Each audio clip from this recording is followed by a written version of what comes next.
off the juice. Okay, people, we are live back with the HOOA podcast. I got this cool guy. He's like, he approached me. He's called the Spirit Ape. He will introduce himself in just a couple of seconds. He's just a little bit preoccupied A little bit. with his stuff. And he said, Ape is in the building, man. Dude. Yeah, man, what's up? Fascinating thing. No, but I've been really thinking about this lately, just as a writer. Yeah. Because this is an interesting fucking game. Yeah. Really So for the people who weren't here like 5 seconds ago, we were talking about growing the Twitter account, but trying to really stay to who you are as a person, very uniquely, and not trying to sell out like all these other Twitter gurus. And you can tell this dude, he's one of a kind. So he and he said, just record this shit. This is gonna be good. Yeah, we're good. So what I've been realizing is these motherfuckers, it's like I want to work and I want to write, but I don't want to write for the sake of fucking to just get to, I don't know, man, if that makes sense. I want to write as an expressive measure, not a way just to purely make money. Yeah. I think that you sent me like a question list that you want to talk about. That's question number 5. How to live as a writer, I think. You know, my take on that. I thought a little bit about it. And yeah, I think we can address that like at question number 5, you know? So yeah, my apologies. Dude, yeah, I gotta find where the fuck I got so many goddamn journals, bro. You gotta see my fucking I'm telling you, man, when I die, motherfuckers are gonna go through my shit. Yeah. And they're gonna look like this nigga is fucking retarded, man. I read it. Yeah, you're documenting your life. That's good, man. Yeah, like you said, if you pass away, they'll know what you've been up to.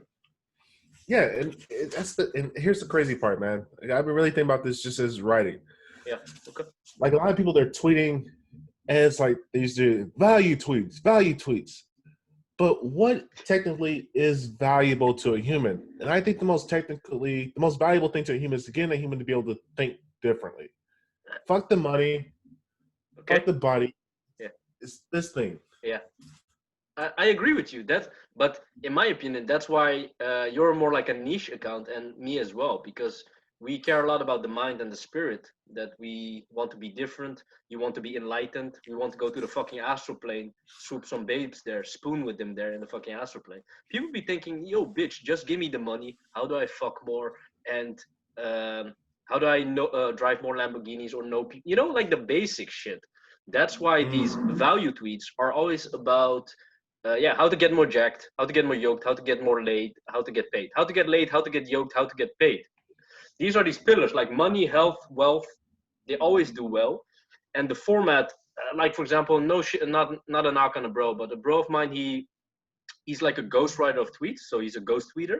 So he makes a decent money apparently. But so his job is to analyze how to tweet. I can't, for the fucking life of me, I would like fucking off myself. Like, I want to read my fucking Musashi book. Then the next second, I want to drink my bourbon. Then I want to read my fucking, I don't know, like my neuroscience book. I like neuroscience, you know? And then I want to talk about all these fucking different shit, you know? That is the whole expression of me, basically. But, you know, whatever flows people both to make the money, you know? Yeah. Yeah, I understand. That's the thing. I understand. You gotta make a living. But it's this, like, I've been really thinking about this. This has really been bugging me. Yeah. Go on. It's the at what cost are you giving up to make this living? Like, I've really been thinking about this, about young guys who make a lot of money very early on. They look like they got everything. You're rich, you're young, you're great, you're in shape, you can have everything you want. What is the fucking trade-off? What's the cost? Because you're enlightened, motherfucker. We all understand in life, there is no such thing as winning. There's merely just trade-offs. Yeah. There's a balance sheet. That is very true. You're trading. There's always a price. There's always an exchange. You know, a transmutation. If you want to talk about like alchemy, you know, an equivalent exchange. Like you put your time or something else into it, and you get something in return. And exactly. Yeah. Go. I'm sorry. Yeah. I didn't cut you. No. But when I think about it, like when I just started like you said, you were on Twitter in 2009. I wasn't on Twitter back then, but I was on Twitter 5 years ago.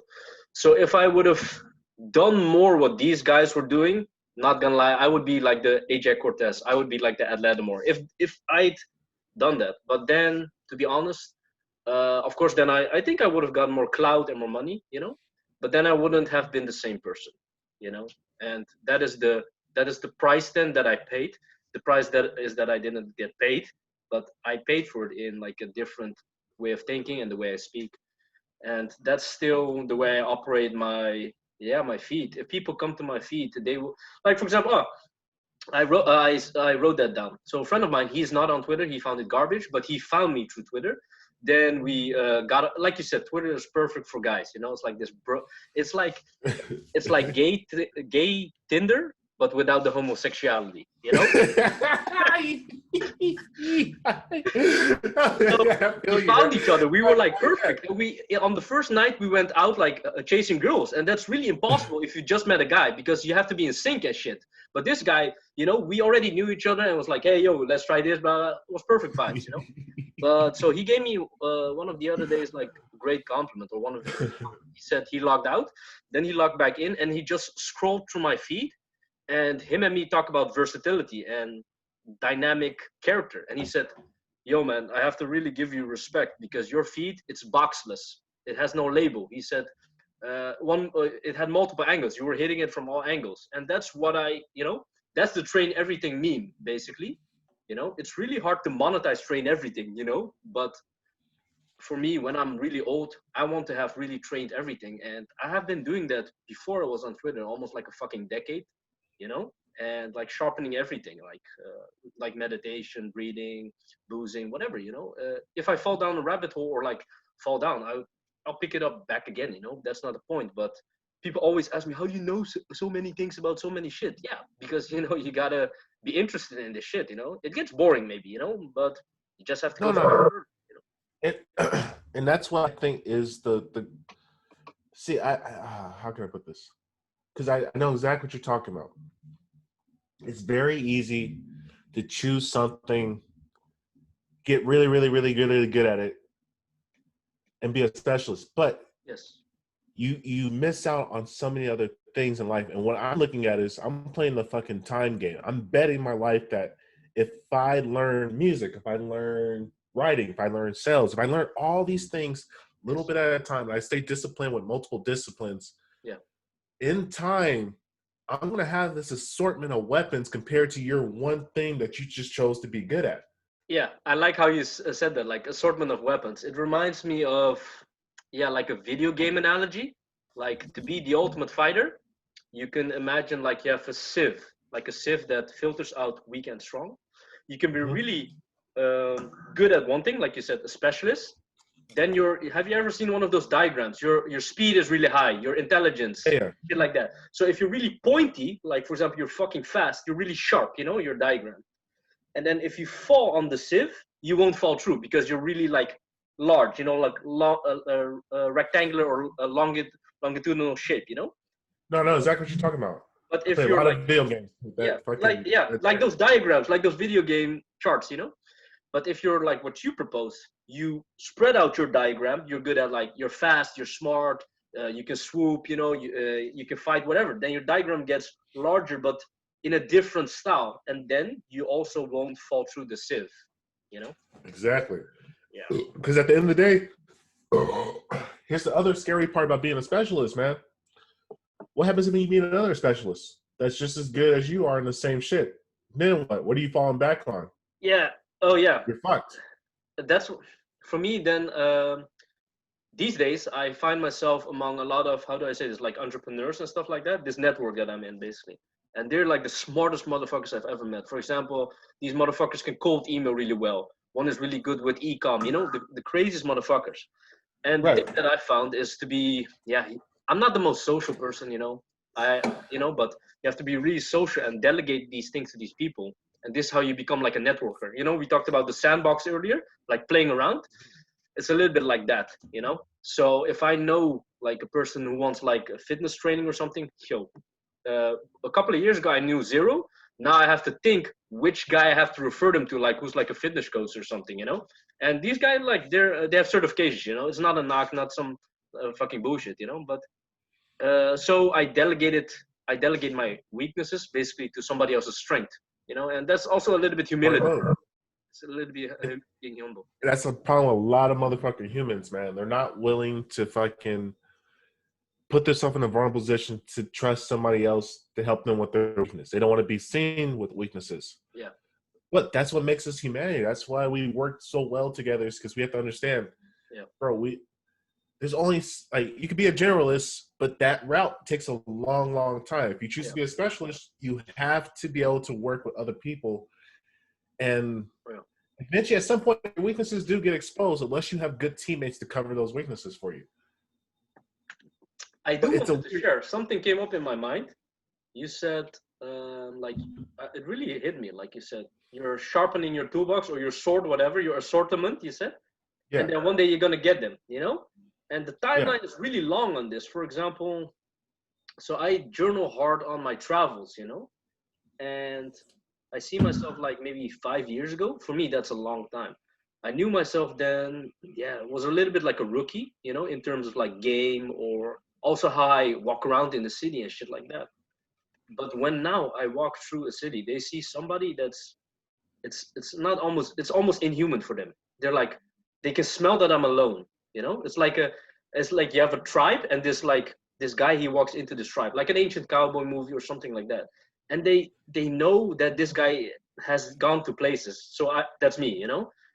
But so what's funny, I have a good memory, so I can know the me of like a couple of years ago and now. And in these like engagement that I have, like small interactions or chats with people, they think this guy, he's like a man of the world or something. And they're like, how did you do that? Or like, how do you know that? And I'm like, it's been so long time coming, you know, you don't know how much effort I put in this. Actually, like, it's fucking ridiculous if you know what the fuck I did, you know? And I can imagine if I keep doing this, like, yo, bro, when I'm like 50 or something, they'll talk to me and I'll know at least 6 languages or something, you know, or something. Facts. Yeah. And that's the game I'm playing, bro. Something like that, you know. I realize that, and that's another thing. I mean, side note, I noticed this with most writers. Their memory is fucking, because I don't forget shit, bro. Yeah. Everybody that's ever crossed me, I got a list of motherfuckers on Twitter. They don't understand. I'm waiting to the point where I have a platform where I got like 10K. I'm going after niggas, bro. They don't understand. I don't forget shit. All the motherfuckers who are top people that follow, that unfollow, I know you guys. Yeah. I got some shit for you. Yeah. But I realized, I noticed that too, since I've been living in Vegas for about 2 months now, and I'm soloing it. And Vegas is a fascinating place just to understand humanity, because you're seeing new random strangers that are fucked up, drunk. Yeah. And they can smell it on you, dude. When you're just walking through and they just look at you, and you could, like you said, you're like a Ronin. Yeah. The samurai that's just wandering through places, and they look at you like, why is this motherfucker by himself? Because everybody else is in these packs, in these groups of other people. And I know exactly what you mean. It's like, and I feel like any group I go to, I can talk to. I'm going to relate to you somehow, just from travels, experiences. Yeah. It's an interesting thing. I think this is a common feature in writers, I noticed.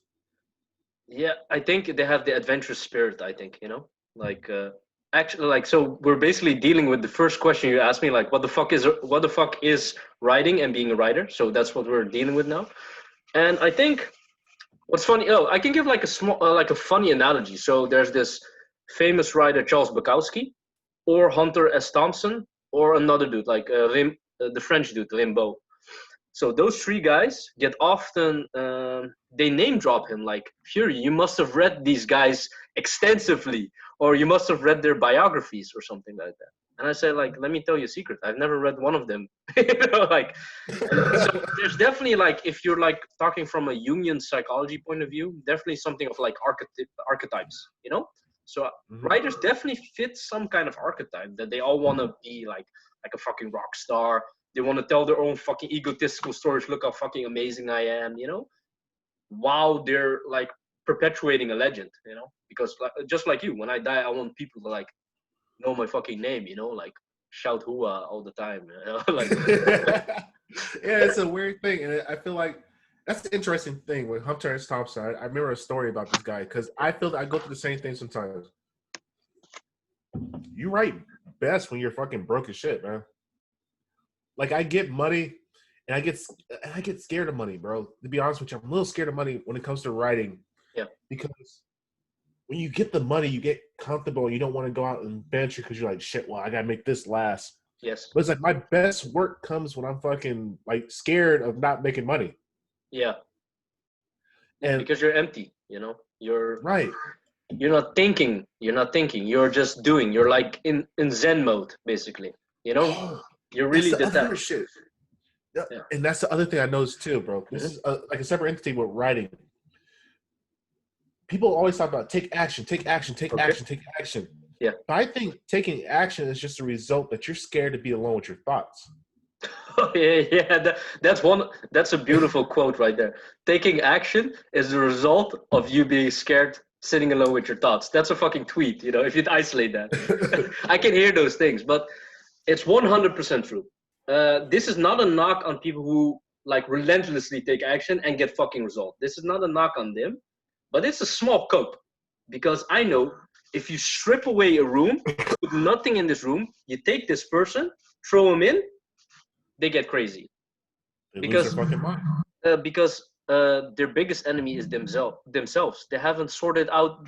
So it ties a little bit back like what you were talking about. Like, okay, it's all nice and well. You're making this crazy ass money, you know, you're fucking young and you're fucking spectacular. But when they're older, they haven't confronted themselves. It's not per se from a meditative point of view. I call it meditation because you're meditating, zoning on your spirit, your soul, your demons, whatever.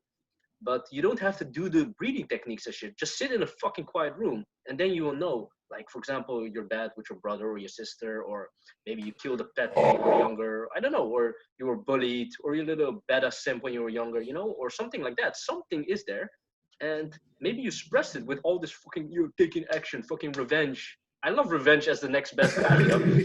I'm a little bit like you. I'm thinking like David Goggins. I'm gonna fucking take everybody's souls. You know, I've prepared what I'm gonna say on my Facebook, like my own account.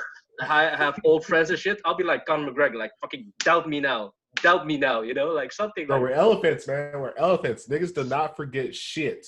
I'm telling you, bro. But but in the meantime, you know, I am busy with like sorting myself out. You know, like why do I need this revenge? You know, why does it taste so good or shit like that? You know, so yeah, so that's definitely a good one. Yeah, and that goes along with the thing. What the fuck is writing? Because I read this book, and the reason I had this question is because I read this book, Gun, Germs, and Steel. Okay, and I've never heard of it.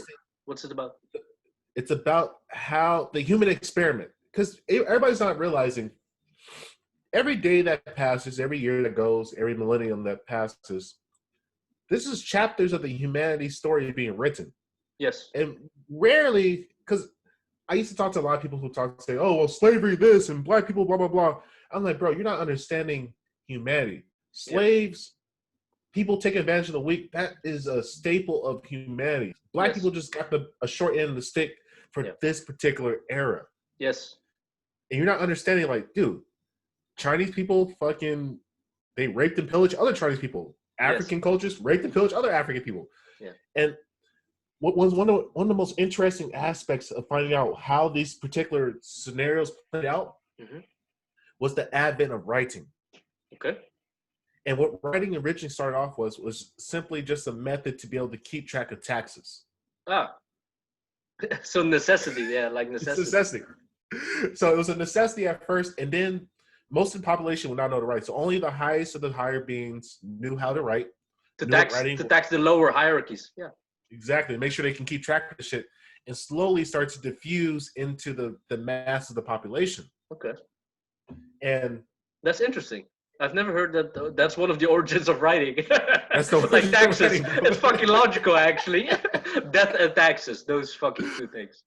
Facts, man. So they realized, and that's why they tried so hard to keep people illiterate and not be able to read and write. Because once you're able to have the ability to write, you then have the ability to transfer messages and transfer information over long periods of places. And there's no indirect, like, it's not like, because like if me and you have a conversation, I tell you something, like say this podcast, you go back and you try to tell one of your friends, they're not, like, it's going to be a totally different conveying information from what I originally told you. Mm-hmm. And so writing cuts that middleman out and allows you to directly express the thoughts or information that you're trying to give to that human being. Yeah. And what writing was is simply just a method of control. That's all writing is. Yeah, that's cool as well. Like control, because you just sketch the dichotomy between literate and illiterate people. So if you could write, you were more powerful than the other person who couldn't. Right. So that makes sense. That makes sense from a like an anthropological evolutionary point of view, what you're talking about. Yeah. And it's a metaphysical skill. That's what other people don't really realize. That's why writing is so important. Journaling is What do you mean by metaphysical? So metaphysical skills are skills that you learn in the physical world, but they change the way that your brain interprets reality. Ah, yes. And That's 100%. Yeah. Okay. Go on a little bit. I'll share a little bit something me and my friend, the crazy one, we were like hunting women with. I'll like share something we've been doing, like an experiment. But go on. So. yeah, and like there's a bunch of different metaphysical skills, like chess, for example, writing, fighting, art, music. These are all skills that change the way that you interpret reality. And I found this out from just my DMT trips because for people that don't know what he was doing, that was what he was doing. So, yo, bro, I cannot understate how crazy my podcast is because the first guest, I had him after he done his first shroom trip, the second guest as well, and now I have you, the third guest. Like, I swear, people are gonna like come to this podcast because they think I'm gonna get these guys that are always on something, That's the funny thing, and that's what's the beauty of this, because people are gonna look back like maybe 5-10 years from now. Yeah. They're gonna come back to these podcasts and be like, "Yo, these two motherfucking writers who are like world-renowned writers, they got a podcast like 10 years ago." Yeah.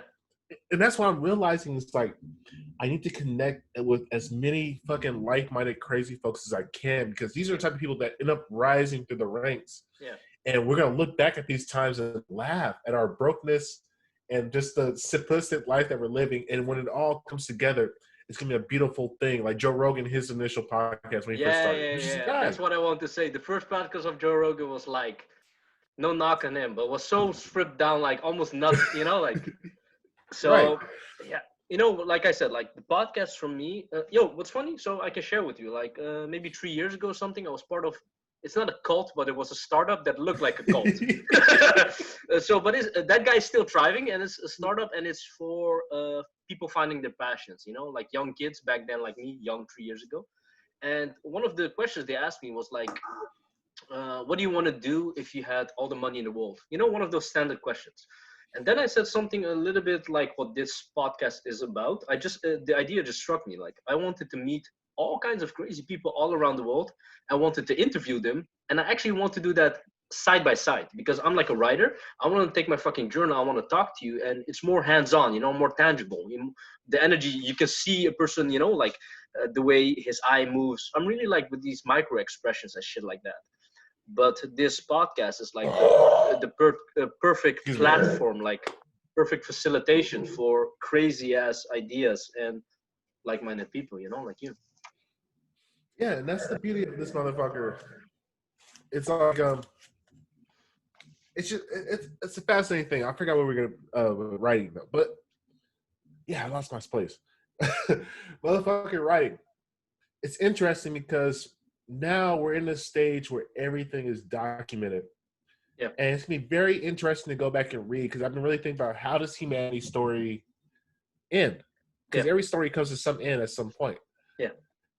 And that's the question you asked me, right? Yeah. People, this is question number 2.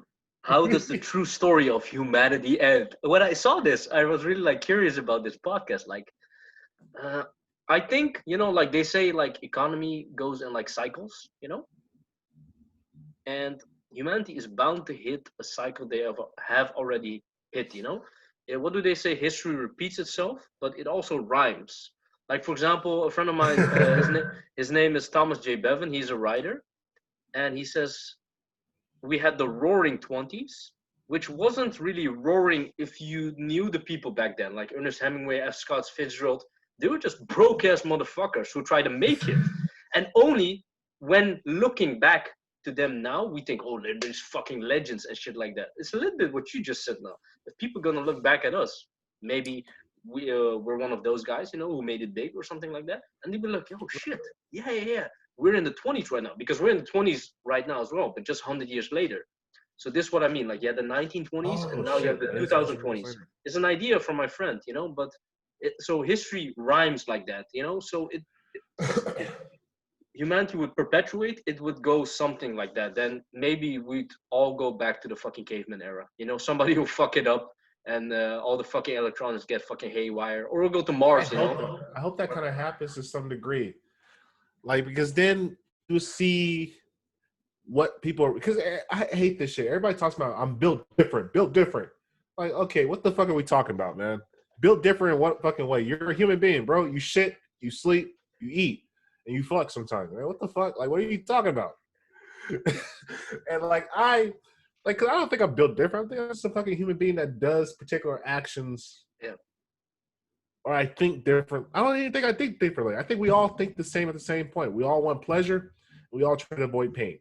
Yeah. That's the fucking goal of everything in life. So I think humanity is going to be this perpetual cycle of just constantly fucking up, redoing, fixing the fuck ups, then fucking up again, fixing the fuck ups, fucking up again, fixing the fuck ups. I don't think the story ever ends.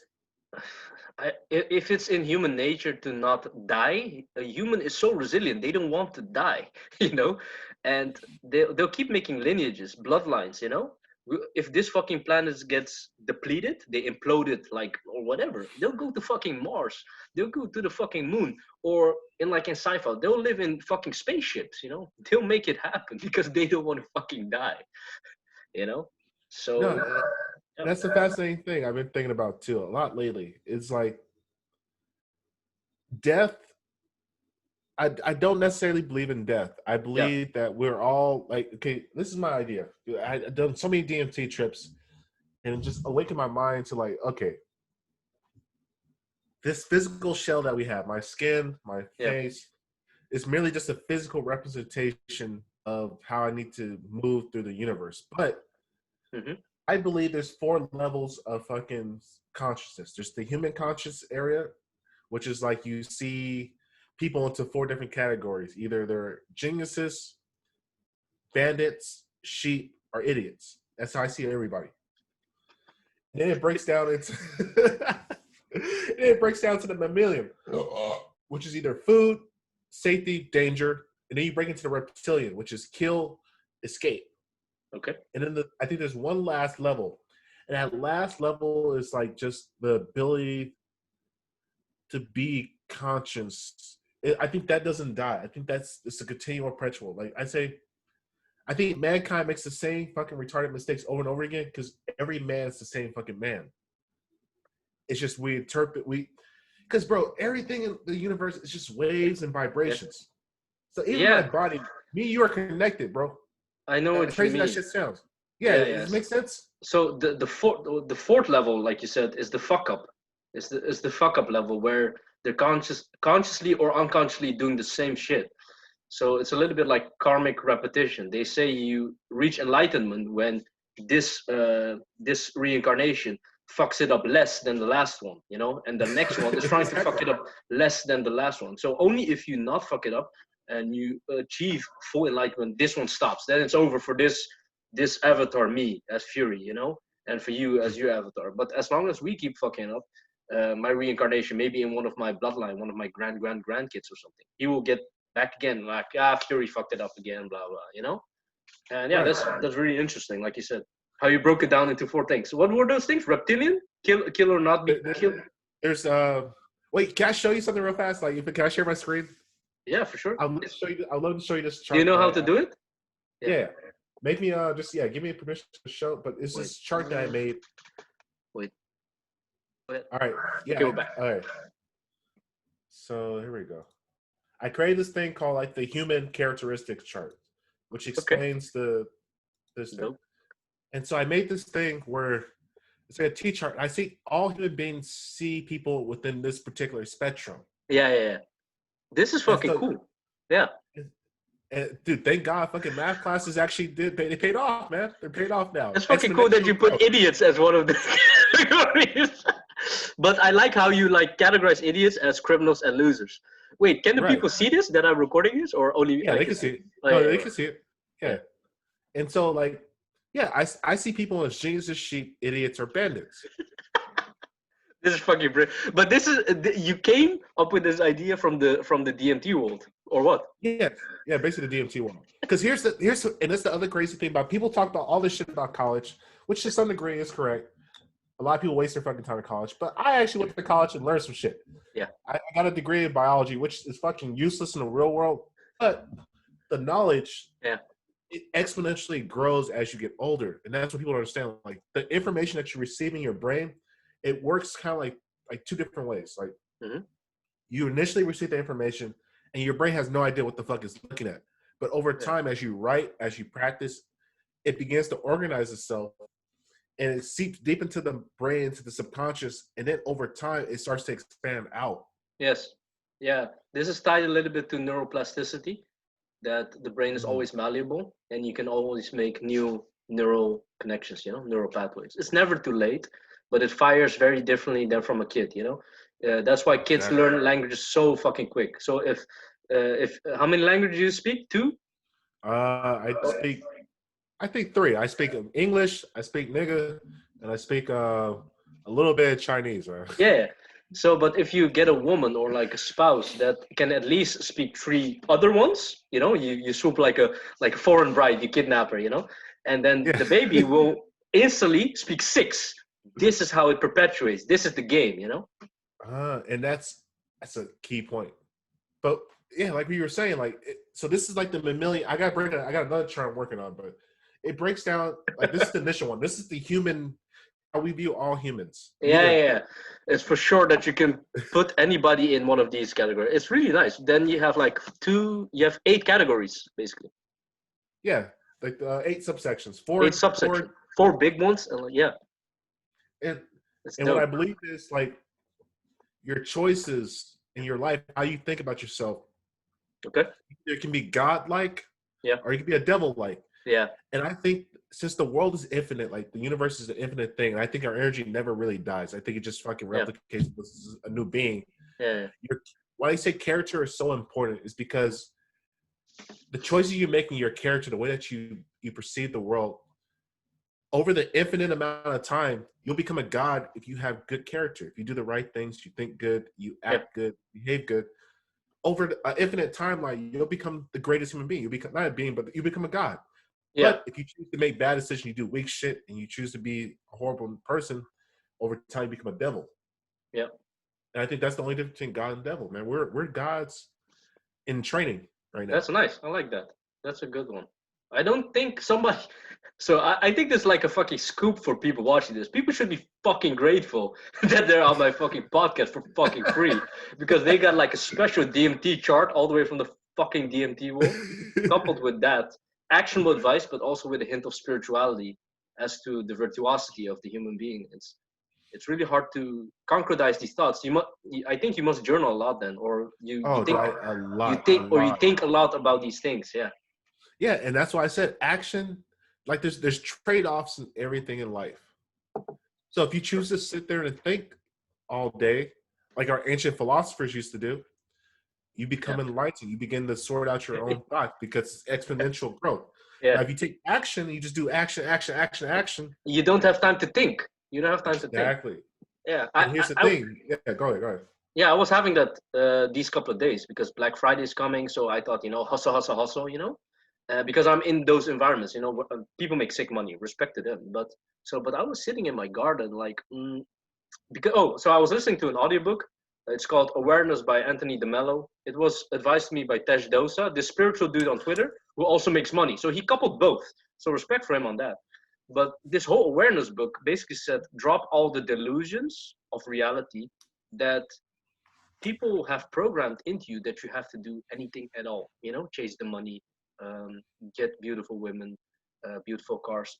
It's just somebody plugged you in at one point, and to unplug out of the matrix is to drop all this fucking garbage and basically just chill there in your garden and thinking, You know, what I'm gonna do now, you know? If all these fucking things don't matter, you know, what I'm gonna do now. So that leaves me as a human being and my personality type a little bit, yeah, wandering a little bit, but it keeps me open to growth, you know. So then I boost really hard, then I come back to reality, then I talk to you. So it's all this amalgam of like trying to become this, yeah, satori, you know, enlightened. And that's what I think, because I think that we never really die. I think this consciousness stays forever with us. Yeah. So my Mhm. idea is like, it doesn't matter how much money you make, how many cars you got, all that shit. It's a fucking illusion, man. Because you Yeah. gotta think the reality of what really life is. What we're experiencing, like you said with the fucking the shrimp, it has 12 Oh yeah. spectrums that you can see. Yes. Humans Oh, only wait. have Let me say rods that. and cones. Let me say that to the people. Like, so, how you perceive reality as a human being is through color cones. Basically, it means light is a spectrum. It comes in your fucking retina, and through color cones, you pick up the colors, and then you can view reality. And a dog has two color cones. My bad. A dog has two. A human being has three. So that's why dogs are usually colorblind, or they can only see one color or two because they don't have it in their biological framework, hardware, really. And then it gets really funny because nature has it so that other animals, such as the butterfly, has five color cones, and he's already seeing shit that we can't see. And then you have the mantis shrimp who has 16. He has like, so he has five times the color cones as us. Okay, and then you're thinking, I don't give a fuck about this view. Give me the money, you know, whatever. But the point is, we're seeing something. This mantis shrimp is seeing something. He's glimpsing the full spectrum, the whole fucking colors of the fucking universe that our puny brains can't even comprehend because we didn't get this fucking hardwire. So what you're seeing right now, the me that you're seeing, the spirit ape that you're seeing, this fucking color sensation Illusion. is not real. You know, what is reality that you know? So this is maybe too floaty for some people, but this is what we really ponder about. Like, you know, like this is. Yeah, it's an illusion. So even that woman that you think is a 10 out of 10, you have no fucking clue. And here's a crazy thing, bro. And usually So those 10 hours too, you know, like side comment. On the inside, they're dark people, you know, like. here's the crazy part. If you want to find out if you got a good girl or not, you do a DMT trip and you look at her while you're in the zone. I know, I'll tell you right, dude. I had a girl. I tested this out with two girls. This is fucking cool. I've never heard this game tip. Go on, go on. This fucking Yeah, cool. this is next level game theory, bro. I'm telling you. So I did a trip and I looked at this girl in the face and I saw a goddess. Now she wasn't like, if you say like as far as beauty, Mhm. she's probably like a 7, an Yeah. eternal 7. Okay. But I saw a goddess when I was looking at her. And then I saw this other girl that I looked at who's much prettier, maybe like a 9 out of 10. She's much prettier, but I saw like a ghoul. Silver blade, silver blade, silver And I bullet. was like, what the fuck is it? Like, she did not look sexy. And like, normally, most times she's always sexy to me. And I'm like, what the fuck is going on? And like, it wasn't until like a little bit later that I pieced together, like, oh, her soul, Yeah, not as vibrant. She wasn't as good of a person. And I was yeah. right. Her She had character all was. this toxic miasma, you know. Her like their chakra wasn't spinning, you know. No jokes aside, if your chakra gets clogged up, they call it like clogged up. Your chi isn't flowing, you know. You have to flow Right. the chi tree. It's And that crazy. was it was one of the fascinating things in my life, dude. Yeah, I yo, need to bro, write. this is one of the most fascinating things I've ever heard. To like, because you just use it like action advice, you know. You're like vibing with a girl, and you think, "Fuck it, I'm gonna do some DMT." She doesn't even have to know, you know. And you put on like basically your DMT lens, and you look at it. Nah, this bitch ain't it. This fucking cool, you know. That's the way to test, bro. That's the true measure of testing. Because, bro, That's the next it level. it shocked me. And then I noticed it over time. Like, Yeah, dude, it was true. yeah, And I was like, wow, this is fascinating. it's fascinating as fuck. Fascinating. But so, Yeah. coming, I wanted to hint back to like it triggered me like the metaphysical skills, and you said the definition is how something like an X skill can manipulate your thoughts, how you view reality. You know, but so you showed us already like a chart, but what is for you like a mental model then how you think about reality, and can you like shift mental models because that's something I do, but can you explain a little bit how you think differently or alter your state of thinking through you practicing metaphysical skills. So basically, an old you versus a new you, or maybe how you want to train Perfect. yourself into. Yeah. So, like this past year, since the quarantine hit, I had a lot of time just to sit there to myself and think. Yeah, for sure. And so when I started I took up piano. Mm-hmm. I always played a little bit of piano, but I really started taking it serious. Piano, started taking chess serious. Yeah. I started taking, if I can show you, pull this out on accident. My apologies. Yeah. Like serious, yeah. Kettlebells. Oh yeah, I see you a lot with those, man. Yeah. And so what I realized is kettlebells, when you're swinging them through air, what you don't realize is that you're swinging mass through air. And as you swing that shit through the air, it changes your perception of how mass moves through time and space. Ah, yeah. You're also talking a little bit about proprioception, the awareness of your body position. Exactly. Yeah. And I noticed it, like just my ability to shadow box, my ability to fight, it got better as I was swinging things to the air because I understood how to move with excess force attached to my body. Yes. So you understood the movement of mass through space and time, basically, because of manipulating an addition of mass. Yeah, that's fucking smart, actually. But it only works if you have this eye. You know, you perceived it. A normal human being would be like this swinging, and they were just thinking, you know, I'm getting better or something. You know, something simple. Exactly. And same thing with chess. When Okay. you play chess so many times, you begin to learn how to read human beings because you learn two things. You learn about your own life and how you use people, how do you use others in Yeah. your life, Yeah. and it teaches you how to take risks, Yeah. better calculated risk, and Yeah, for understanding sure. what that risk is. Let me like a quick intermezzo. So I was a chess dude because I read up on all these things. I wasn't really good. My elo rank never got above 1700. You know, 1500, 1700. It stayed there because my end game comprehension wasn't there. If you don't know anything about end game, you will never bump up your elo game because you can't maneuver the position into a position that has to happen. You know, there are X couple of positions, whatever.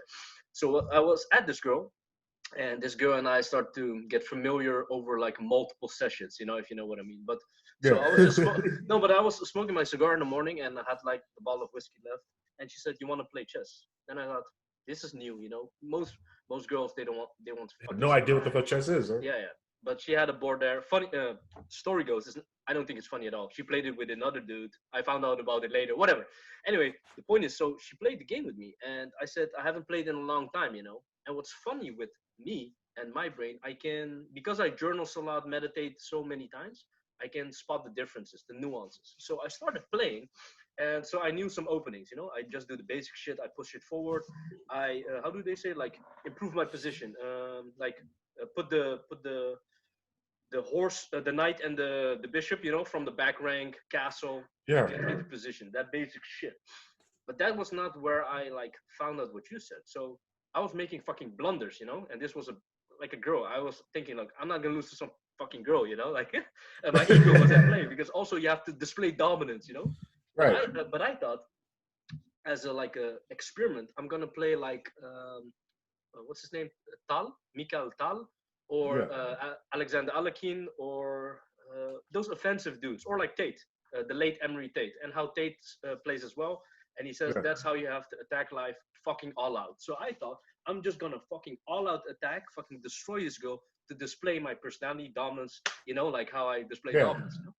And so I was making fucking blunders, you know, no crazy shit. But what's funny, what you said, you get to learn about calculated risk. So when I was younger, I was a little bit risk averse, you could say. But because of the moves I've been making in the real world, I've been noticing I've become more calculated in my risk taking, risk mitigation, so to say. So, for example, I was losing pieces, and my brain registered basically very robotic. You lost that shit. You can't get it back. You know, to get it back, use the position that you created and really leverage this and fucking destroy, or double down and fucking sacrifice this shit even harder. And because there was nothing to lose, it's a fucking game, you know. Besides my Right. whatever. And but what's funny, I could do that so much faster, qualitatively better, and it came out like I was playing like I'm playing all this time. I destroyed this girl like 3 times. Like it was just a girl. Whatever. It's not the Right. point, but it was how I was thinking as a metaphysical skill, like you said, the other way around. So meditation is a metaphysical skill then as well, and journal writing as well. I need to That do more transferred to the meditation. chess. Yeah. See, I don't know. I need to do more meditation. Yeah. I don't know. I guess you can count DST in meditation because like I'll do it and I'll just sit there and lay in my bed for like 10 minutes. Meditation is zoning in on your thoughts. You're doing it already. Yeah. And so, but I would like to do it more, just like sitting in a spot. Maybe I should not use drugs to.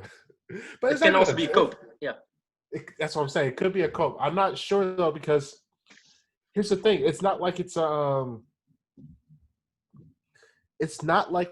a doling or a stimulant. Mm-hmm. It's like this barrier that breaks the biological constraints you have in your brain. Yes. Your labels, your filters. Yeah. It allows you just to explore the universe as an energy. Yes. Very open and malleable and very, for me to get into that state, I have to do a lot of fucked up shit like fasting, cold showers, exercise really hard, get fucked up on booze, then become in this malleable state. And then I have to do like affirmations in my brain not to get, how do you say, like knock out or some shit. But then shit happens what you just do with taking DMT. You open your mind up, Yeah. And I think that in the self, and I think that's the other thing too, that in itself is a metaphysical skill, DMT, if that makes sense. The use of psychedelics. Yeah. It teaches you, like, because I learned how to deal, because mushrooms, especially mushrooms, they give you this feeling of anxiety. Yeah. This constant anxiety. Yeah. And I've been doing it a lot because I want to feel that anxiety. I want to feel that, like, like just existence is fucking, it's always happening. It's not stopping. I'm going to die one day. Yeah. And I think it's good to get in that state because you learn how to deal with just coping with being alive, man. Because nobody wants to admit this shit, but bro, the aspect of just living, it's fucking hard, man. yeah, that's true. One of my friends, he said that to me. So he had been making bigger moves. So he got engaged, moved to a different country, different city, got a new job. So it dawned on him, like the sentence that you just said, life is hard, man. And he didn't say it from a quitting point of view, but from a player point of view. We're talking about chess. We're basically playing with ourselves, We're the pawns and pieces. Life is the chessboard. If you zoom out, I do these like mental processes all the time. But he was saying like, life is hard, And I looked at him and I just nodded because, I keep these thoughts to myself, but he's right, The game gets actually harder because a kid doesn't have that much responsibility, So as a kid, you're always on easy mode, really. So exactly. That's the thing that people don't realize. It's like a lot of us are living on easy mode. Yeah, for sure. And a lot are on easy mode. I almost envy those who don't understand they're living on easy mode. Yeah, it's like they haven't seen the heads-up display or the menu. They haven't seen the options. Yeah. Right. Yeah, it's so at one point I envy them in the simplicity, almost like a solace or like a peace state of mind they have. Because if you don't know better, it doesn't matter. Like a ignorant dog or something. He's always blissful because he's too fucking dumb. No knock on the fucking normies, but it's something akin to that. To put it lightly or mildly. But once you're aware, coupled with big hints of perfectionist personality traits in yourself, you have what you have, like this mild anxiety. You can conjure it up with psychedelics, meditation, whatever, but you're thinking like, is this it? I need more, like, something like that. Yeah, and that's what I really think. Like, I've been really thinking about this a lot lately. There's like the young dudes that make a lot of money early on. Yeah, it's that they have to be terrified of life because they did it. Yeah, they're there. Yeah. I think they're really. How do you say? Yeah, some don't know how to handle it. I think because, like, for example, the man I talked about, Tej Dosa, in one of his emails, he said, "Oh no, it was a tweet." He said, "Life only starts when you made $1 million, fucking Jack, and have all the beautiful women. It's not a flex, guys, but it's at this point that you think, is this all there is? And he's basically talking about, he went like, so he switched to hard mode, he switched off that, he found the menu, beep, beep, he's flicked it on, and he's playing it fucking hard, and he's unlocking all these fucking levels. And then at one point he's like, shit, what now? Exactly. Yeah. And that's when I realized something with Jake Paul, when he took those fights. I realized something with that guy. I know why he's doing it, dude. Yeah. Because he's done it. Dude, he has all the money. He has all the fame. He wants to feel alive. He wants to feel alive, man. Because he feels dead inside. Yeah, that's what Joseph Campbell says. Like, so a lot of people equate that we want meaning in life or purpose in life. But Joseph Campbell has a hypothesis that says we want moments or experiences that make us feel alive. And there's a big overarching truth there, because it's one of the bigger drivers of our human behavior and maybe consciousness as well. It's facts, man. That's a beautiful. We want moments that express us to make us feel alive. That's a beautiful quote. Yeah, because I understand that on such a psychological level. Because man, I know the money's coming. I know the fame is gonna come. I know it's just a matter of time. Yeah. But it's like the Chappelle, what Dave Chappelle went through. He's like, dude, they offered me $300 million. It's like, I don't even want it, bro. Let me go to Africa and just disappear. Oh, because, bro, the levels of it. He's like, because it's just like, with that $300 million now comes a bunch of bullshit that comes with it. Yeah. And I get that. Yeah, for me, I put out a tweet the other day. I'm not even making it this big, Maybe it's a cope of me, One guy said, "You just." What did he respond? He meant it. He was one of my bros, but I think he meant it well. But he said, "This sounds like self-assisted suicide or something." But I said, "I'm gonna go to Mexico, grab a big ton of peyote and go to fucking escape, and never come back, walk about." I said, "Walk about," My apologies. I gotta. Where's that fucking watch at? Oh, you haven't watched. I'll pause it. Gang. Okay, we're back.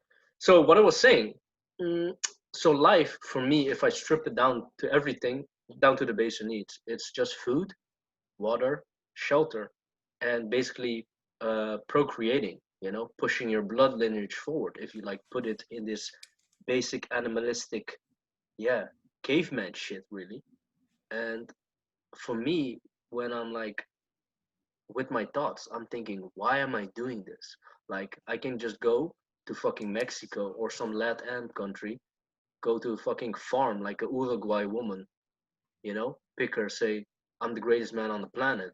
And maybe this will fill with the first, but try that 5 times. One girl will say, yes, this is true. And then, that's it. I don't, why am I doing this podcast? Why the mail list? Why the perpetuating Twitter, your original account, while all these people selling out, Why am I trying to be original? Why am I traveling all these countries? Why do I need to do that? I don't have to do all that fucking shit, I can just go to fucking Mexico, Uruguay, fucking Brazil, find a honey, empty the fucking clip, and disappear, I don't have I think about that shit all the time. Because, dude, we were talking about this with the ideal woman. I put that down as a topic. Yeah, for sure. We're transitioning into topic number 3. Ideal woman. These bitches, man. Bro, I was in California. It's a disappointing sight. Because there's a lot of beautiful bitches, but these bitches they don't understand percentages. They understand math. They understand addition. They understand a big-ass bank account. But they don't understand percentages. You are trying to get with a dude who's already at 100% capacity. Yes. For women. Yes. So all you're offering this motherfucker is pussy. Yes. He gets offered pussy from 100 different bitches, bro. Why would you as a girl, you gotta think strategically.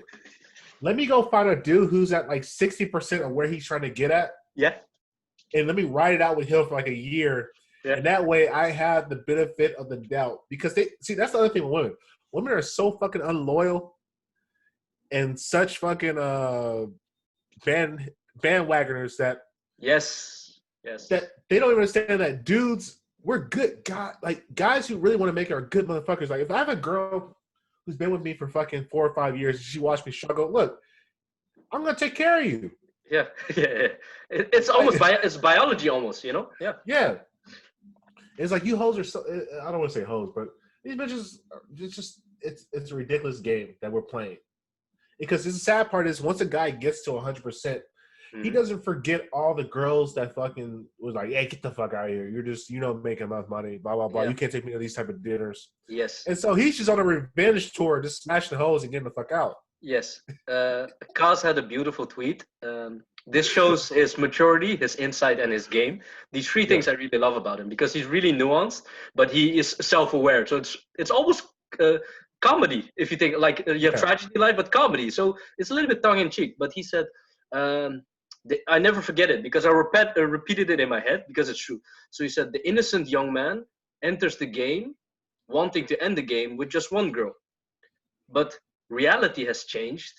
And in the end, the innocent young man has changed by reality. And in the end, he doesn't want to end the game by with any girl, So he just wants to end the game, but it's like, because so first he comes into this reality with his mindset, but then it's like, oh shit, this is not what I thought, Then he changes himself, and at the end he's like, I don't give a fuck.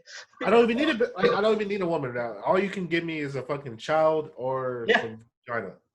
And girls don't understand that concept with guys that like, look, if you ride with me, help me, like not even help me out. I just need be nice, be kind, be somebody I can hug. Because here's the thing, guys are not even helping. It's not even the helping. It's not even helping.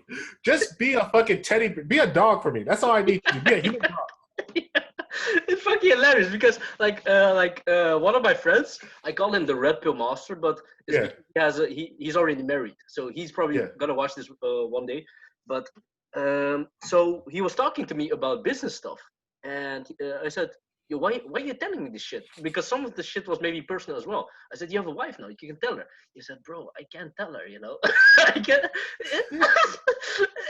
and we just laugh because he constantly spouts out these red pill truths, that goes on in his day life. It's like, bro, I can't talk to her about this shit, but she's not, but she's doing the nice part, she's an amazing cook, it's a good woman, whatever. But it's just this thing that you described, tying back to the ideal woman, Yeah, my ideal woman is a woman who's basically a human dog. That's it. That's all I need. Look good, fuck me, be happy when I'm around. Like, you can fake it. I don't give a fuck. Fake it. They don't. That's the thing that women don't understand. It's like, it's so easy. Like, a guy is so easy to fucking please, and these bitches want to do everything but please us. But then you are 100% right what you said. They don't understand the percentages. They don't. It's like because they're constantly looking at the potentiality. You were talking about where they are at like certain percent. So for me, how do I say this? Like, there's some girls that I met. They're from the more Eastern European countryside. And they think differently. Their matrix is different. So they met me when I was younger. So my percentage was lower, and they easily throw the fucking boyfriend hoop on you, because they want the. That's what I try to do. The boyfriend hoop, bro. But what's funny? So the younger me, he wasn't in that state, blah blah. So there's like a mismatch. But so they basically see a younger me, and I'm like thinking a little bit what you said. So after I passed this mark, after I passed these like little snafus, it's like mini revenge, because I know, because I'll be back to that country, for example, shit like that. It just is in my head. I try to, like I said, you face your own demons and stuff like that. You compartmentalize it, you transmutate, you give it a place, and it matures you. But it's hilarious at that one point, And that's the crazy part, man. And it's like, guys, and that's the other thing women don't understand. They don't understand how bad we want you guys to win. They really don't get it. Yeah, that's actually true. But they have this thing built into them. If you give them too much, if you make them want to win, they think of you lower, You're supplicating to their happiness or something like that. It's one of their instincts. It's an amazing thing. And I also think about it from the woman's perspective.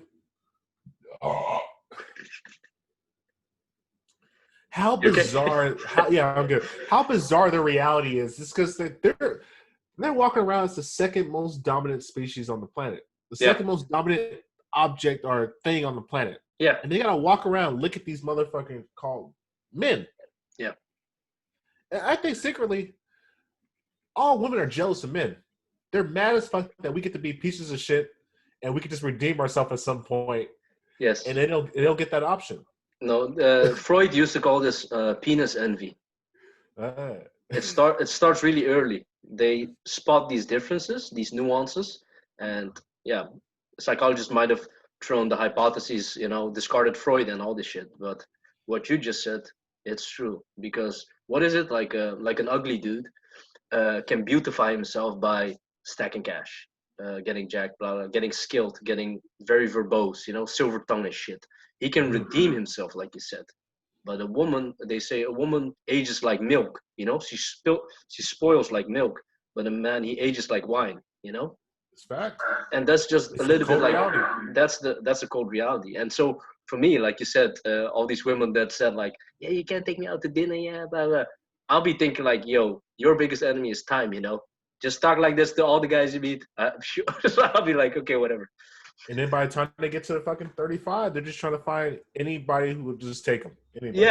Yeah. And what's really funny that then it's I can't help it. This is this sardonic side of me, like this revenge part that we're talking about. Like I'll be like, I see it. You just you ran around the carousel. You're tired. Your beauty points has lost. You're just trying to pounce one dude, trying to grab him. Snatch on. Yeah, that's life. And they talk all that shit in their teens and their 20s. And it's like, you guys don't understand the fucking game. You're not understanding what the fuck you're playing. No, they don't. That's funny. They're not really metacognitive, actually, because the guy, he learns the game because he fucks up. He be thinking, shit, this girl was out of my league. Why, X, Y, Z? I wasn't pretty enough. Didn't have social skills, whatever. Didn't have the fucking car, the money, whatever. He'd be like, fucking like a chest, post-mortem, he'd be like fucking overthinking this shit. But a woman, like, she don't care, It's really this is what we talk about, easy and hard mode. They don't even know the fucking options, So they don't. And like the girls that do the OnlyFans, they really don't understand what they're doing to their fucking prospects. It's an amazing idea. Like, it's amazing to watch girls basically just sabotage their entire life for a couple dollars. Yeah, man. Look at me. I just bought this house and shit type of viral tweets and shit. But no, it ain't good for the soul. You can see the girls that unlock the keys, they're dead inside. You see, like, you see the... It's the 1,000-cock stare. But worse. With them, it's like, you don't even need to take DMT for that shit, No, facts. And it's just an interesting thing, man. And like, it just... Man, we can get on women for forever because me and my mans, we talk about this shit all the time, bro. Yeah. It's a sad game, especially for black men, dude. Black dudes when it comes to black women. Because, I mean, at some degree, every man wants to date somebody who's similar because it's just how humanity works. You want to date or marry, eventually have children with somebody who's similar life-minded to you. Yes. The black man, when it comes to black women, bro, is a fucking tragedy. Yeah, can you enlighten it a little bit for me? All right, so... Black women, bro, they're the only women in society that don't try to help their men out. Like a Chinese woman will rock with a Chinese dude, like at 60%. Yeah, and she'll sit there and build this motherfucker until he gets some. Yeah. Same thing with white people. Yeah. Same thing with Mexicans. Yeah. But black women, bro, they're not fucking with niggas, bro. They all want the same athlete, and it's like, dude. It's self-sabotaging. They shit on black men to so degree. That's why you see. I see it in Vegas, bro. Vegas is a perfect place because you see big old black women in like these packs of 4 or 5, single lonely ass black women rocking together. Yeah, and just they're not fuckable, and they're definitely not wifeable. Yeah, and that's the tragedy of it because they fucking waste their youth. Yes. Around fucking with dope boys and drug dealers and fucking prison felons. Yes. And then they want to come back to the good black man who's fucking grinding. Yeah. And it's over. It's almost like we were talking earlier about how does the story of humanity end or whatever. The repetition, the repetitiveness of this. The story that you told me, another bro, he gonna tell me about his culture, that it happens for him as well. But yeah, I mean, almost I think it was you. I think we were having an interaction. We were having an interaction, I think, about this girl on the timeline of OnlyFans, and you said to me like, she doesn't know what she's doing, man. You know, like you were expressing your same thoughts. But for me, it's maybe like almost cold-hearted, but machine-like. I accepted these facts of life, you know, just like how the sun revolves around the earth revolves around the sun, you know, almost like a cold hard fact that these things are happening, that women love attention, and because of the attention inflation, because of social media, you know, all these little dynamics in play, that life has turned like this. And for me, from it's almost an egotistical point of view. I have to play the game, you know, like you said, you know, you have to. No, that did open my mind too, because there is no bad, there is no good. There's simply what it is. Yeah.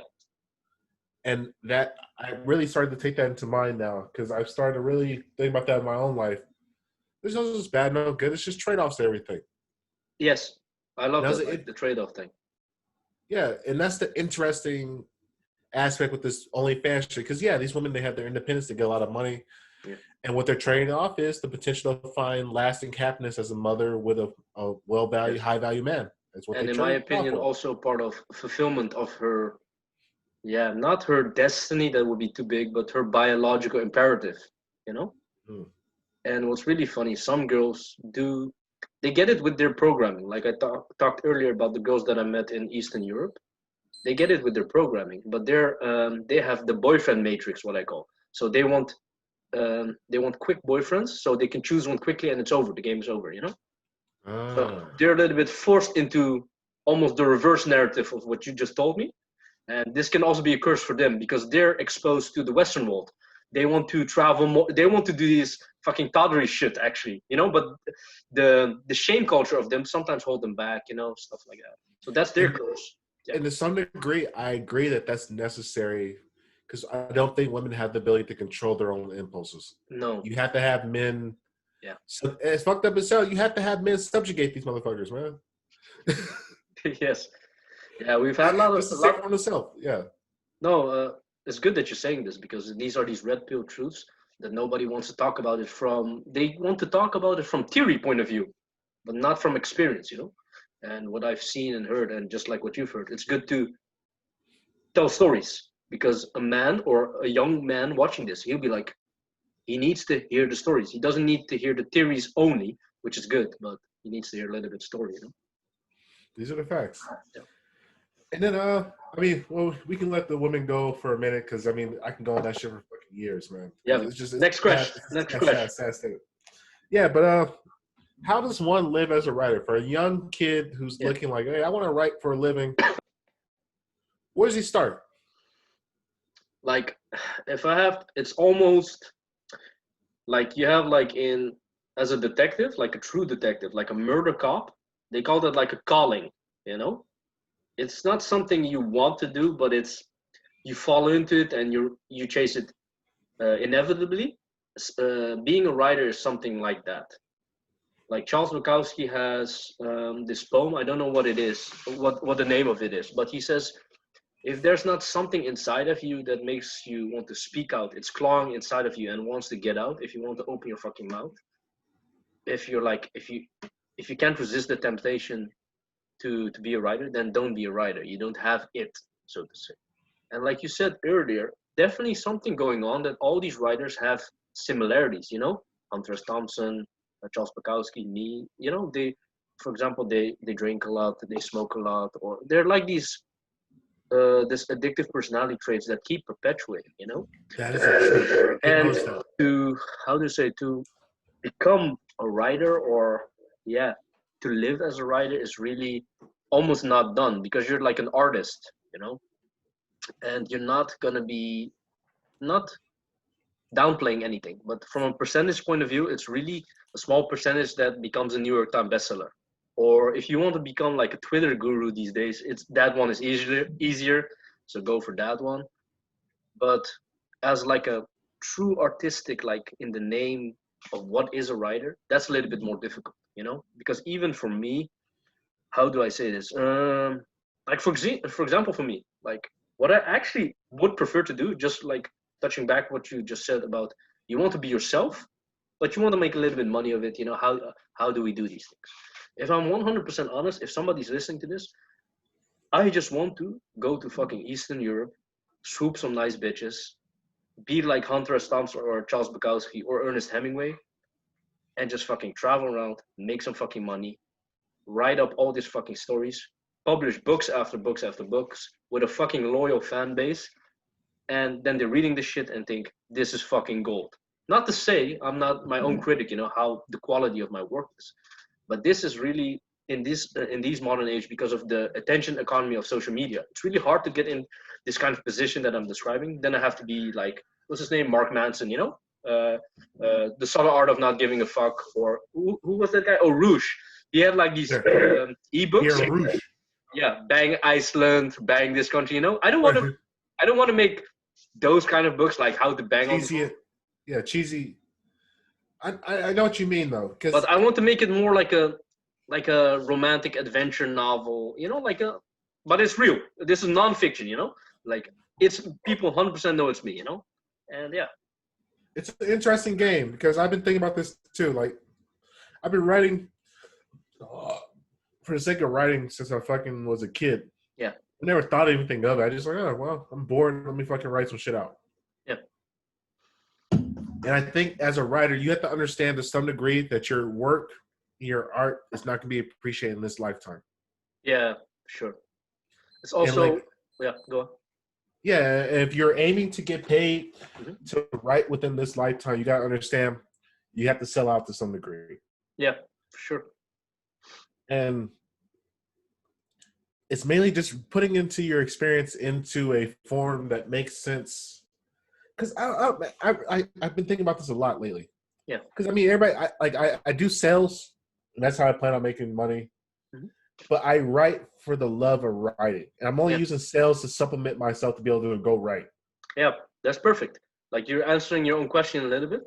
You have to separate the art from how you put bread on the table. Because if you put the pressure of how to put bread on the table, if you put this pressure on your art, then it will get stifled. Because then it becomes from a non-Zen point of view that you have to create. It drains it of its vitality. It's not original anymore, and you just want it to perform and make fucking hard cash, which is possible. I'm not saying that's not possible, but then it's not a passion project. When you hit the fucking piano, or I can imagine when you're doing something you're passionate about, you want to feel that enjoyment.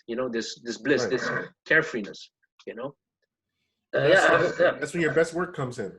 I think that's my finest work is always when I take a week off of writing. I got fucked up. I'm just walking through Vegas, and I'll sit at a fucking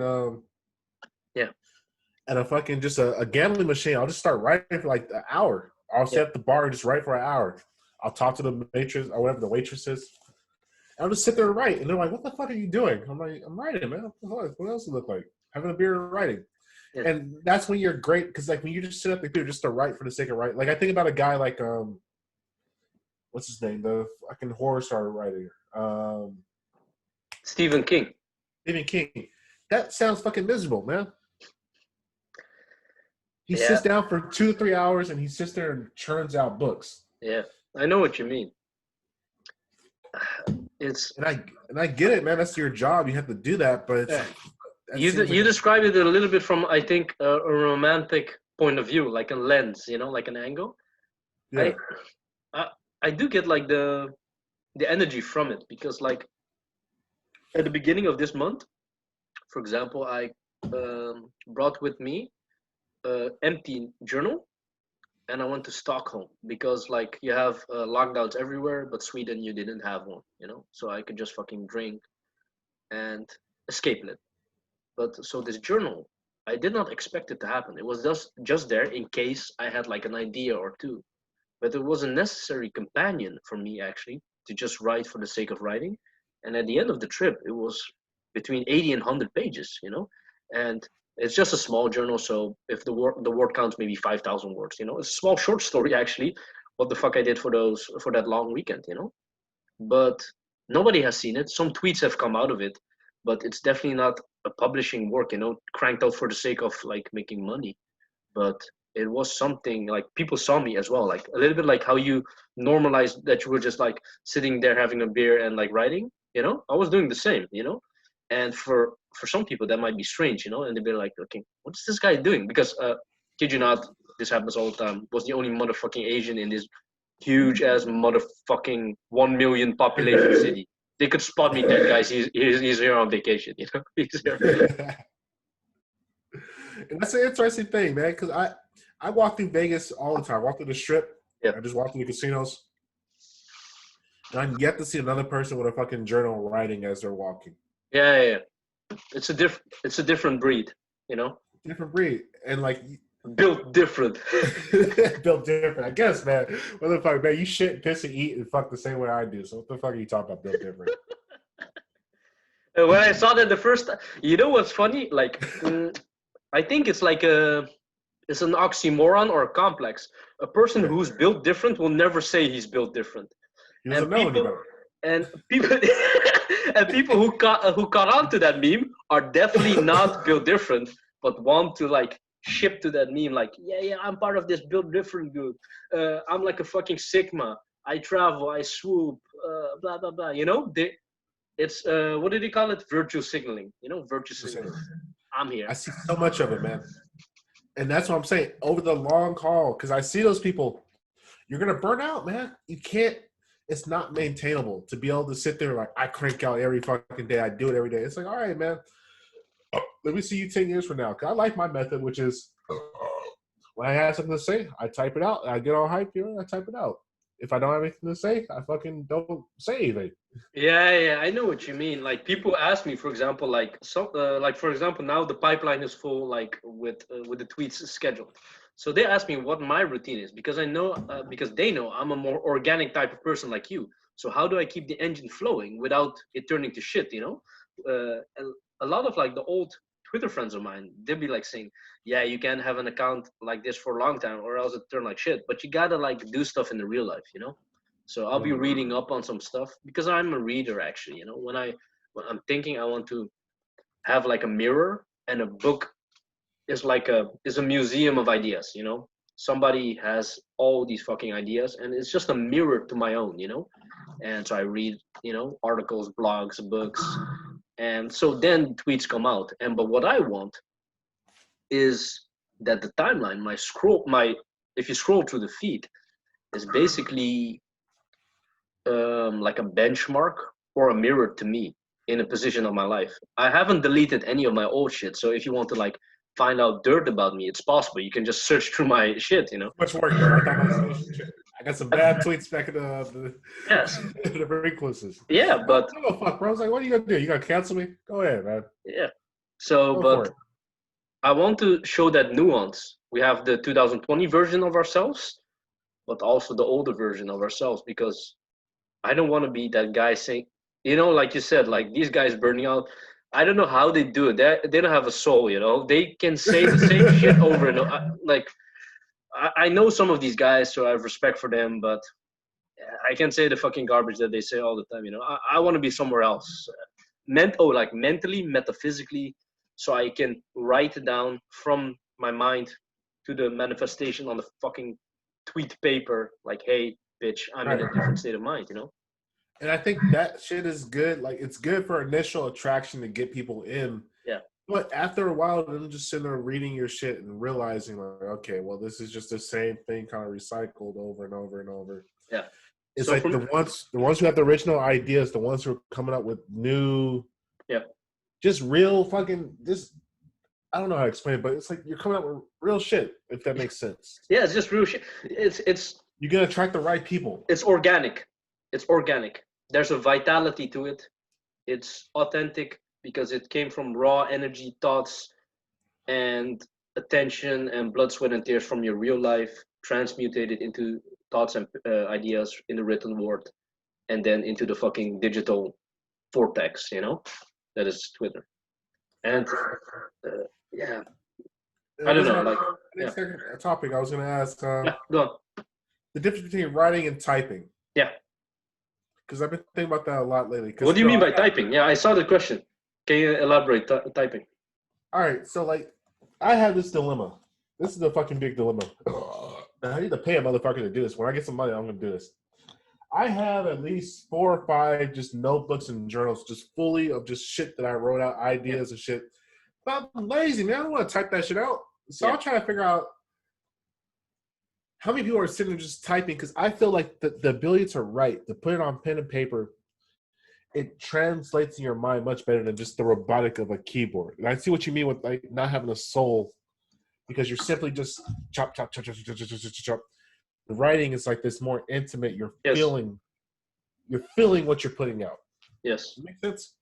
Yeah, there's an extra time delay. There's some science papers that study that memory retention for written stuff stays longer when you write it down, because there's a longer second that you have to think about it, you know? There's like the word and you're thinking about it for a longer duration of time before you put it out there, you know? So there's more contemplation, more care for it. But yeah, definitely what I'd advise you. So are these ideas fully fleshed out, or are these like scraps? Bro, I got full ass like stories, fables. I have theories written out. I have like the diagram. I have a lot of shit in my journals filled out. I got like 2 or 3 journals that I fully filled out. I'm always constantly writing. Maybe what's interesting then for you, what I did. So like I said earlier, for people who want to know my tweeting schedule. So I ran out a little bit. I got bored of myself. I get that. You know, a normal human being, I don't know how the fuck these guys do it, but a normal human being should get bored. So I got bored. But what I had was like 7 to 8 journals from 2013 to 2020 right now. And just in the morning, the time that I usually use to crank out new thoughts, I just replace it by picking up an old journal.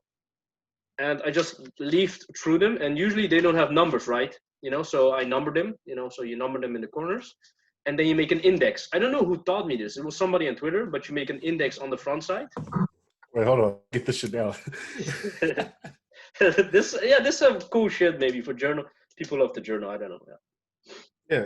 Wait, so say that one more time, man, so I can remember this. Yeah, so journal.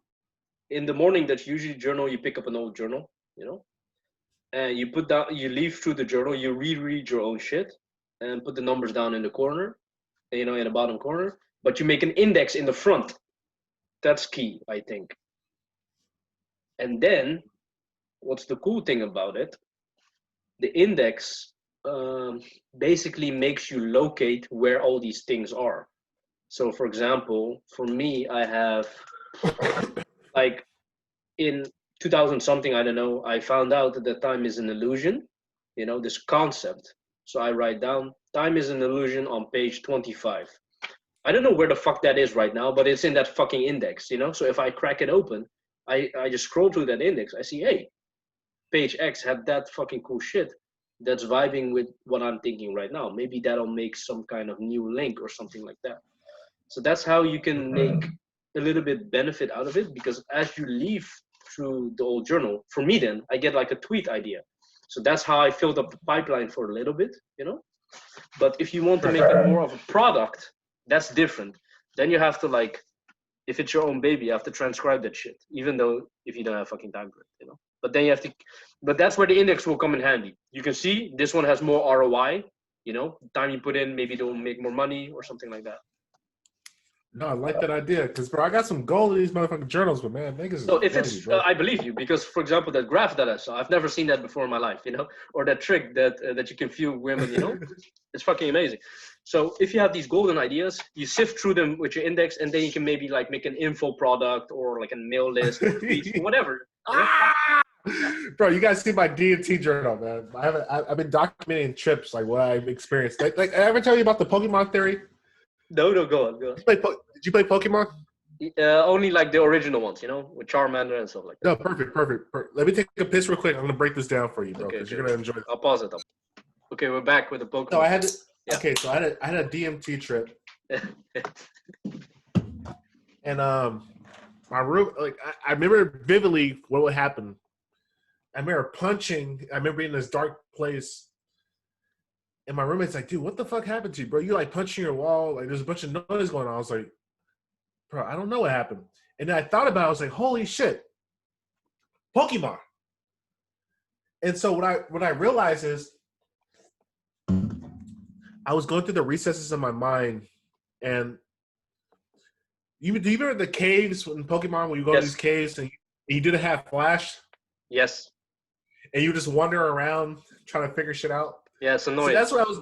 Yeah, that's what I was doing in my DMT trip. And what I did is I called upon Doug Thrio, and Doug Thrio dug out me. And so I was punching my bed thinking I was Doug Thrio.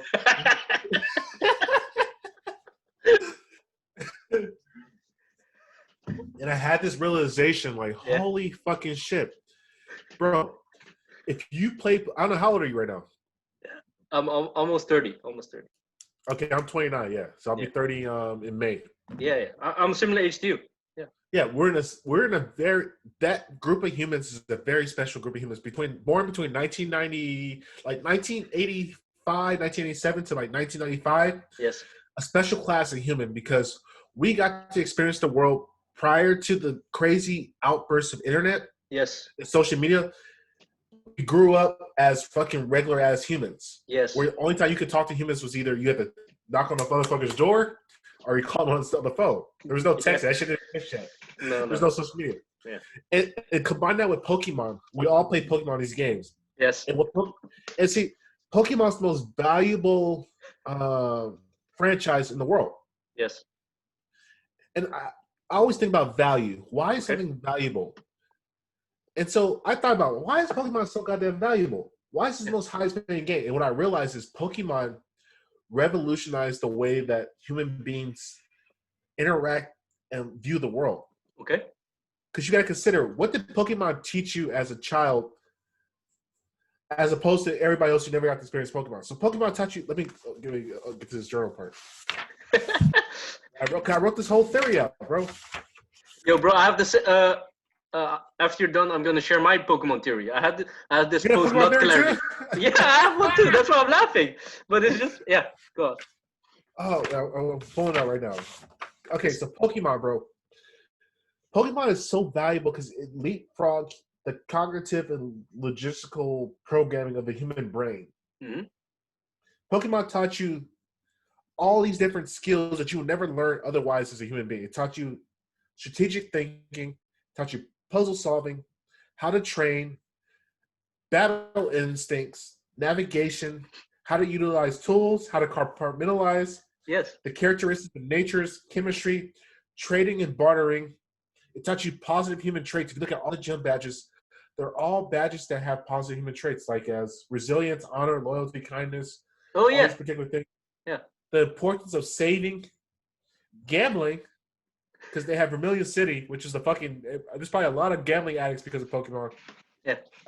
Odds and statistics, because you have to guess, like, okay, if I do Sand Attack, I'm betting over the long term that his accuracy is going to miss. I'm going to get maybe 1 or 2 shots on him. Yes. Decision making, vocabulary, because it's a text-based reading game, because you're reading all. How to overcome your weaknesses, which is the most important characteristic, because people don't realize this. Yeah. Logically. Yo, let me tie into that quick one. Like, people thought I was fucking with them when I said, yo, real guru question. Who do you choose, Charmander or Squirtle? Because this is the only personality test that I need to know about you. Because if you say Squirtle to me, it means that you think that life is going to be ridden on easy mode. Because the first 2 gyms, you just blow through them. Because Charmander is water, and the first gym is the Pewter gym is stone. You fucking slay everybody, you kill, and you like to play life on easy mode, you know. But if you say to me, Charmander, you're a worker, you know, you're like, because you know fire's gonna, you know fire's gonna fuck up to those first gym, and then you have to train your whole squad, and then you have to like build up slow. You have to build, and so definitely a lot of shit. Here's the most important part, though. Pokemon teaches you how to overcome your weaknesses and your demons. Think about this logically. Think about Gary. No matter what Pokemon you choose, Gary chooses your weakness. Yes. So your entire game that you're playing, at all times, you know Gary's fucking training with your weakness. Yes. And you have to counterbalance that weakness. And here's the crazy part about Gary. You might got the fucking Mount Moon. You fought fucking 10 battles. Your Pokemon are all on E. You get out the fucking K. Guess who's fucking waiting for you? Gary, bro. What's up? What's happening? Just like your demons, bro. Your demons show when you least expect them. That's actually, yeah, he's like an analogy. So you The really went analogy. far. Yeah, you went really far this trip. It's fucking it fits. It fits. Damn. That's what I'm saying. Yeah. And like even after you beat the elite four, even after you climb the mountain, guess who's waiting for you at the fucking end? Well, Your that's demons, beautiful. bro. I love that. Even after you climb the fucking mountain, the Elite Guess Four. who? Guess Guess who's who's waiting there? for you? Gary. I'm waiting for you. And Your fucking demons, bro. and also Gary as the ultimate demon. He says he is been waiting for you since the beginning. So Mm-hmm. that's a cool, yeah, like fable, like a cool. That's fucking cool shit, man.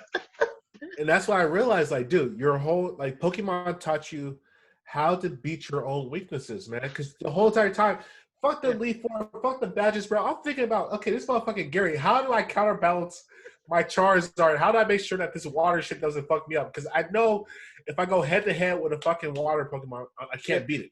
Yeah. And it teaches you like you can't depend on just one fucking aspect. You have to Yeah. be able to balance. Yeah. The train everything, like you said, the whole assortment. Train Yeah. everything. Yeah. That's And you nice, man. realize the easier the game gets easier when you train everything evenly. Yes. See, a lot of people like I fucked up too. I'm going all the way in on Charizard. My Charizard's like level 20 plus every other thing. But you get to Gary, you get to weaknesses. It's like, bro, I can't use Charizard.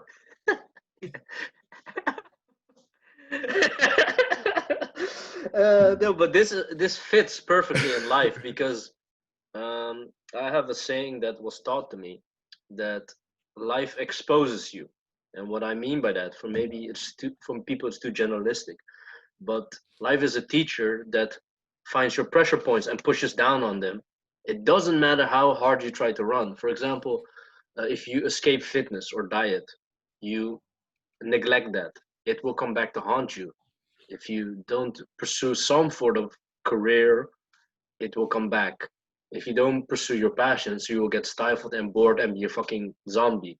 If you trade your soul for something, for an instant, like big exchange, like a good trade off, you will pay for it, but you just don't know how you're gonna pay for it. Like you said, like Gary will be waiting there for you. This sounds so fucking convoluted that we're using Gary and Pokemon and shit, but this demon, you can name it whatever you want. He will be waiting there for you, and this is just a fact of life. And And this, when you least expect it, because Gary always shows up like, okay, I just got through this fucking little, hey, what's up, bro? You ready? yeah, that's true. He always scared the fuck out of me. Yeah.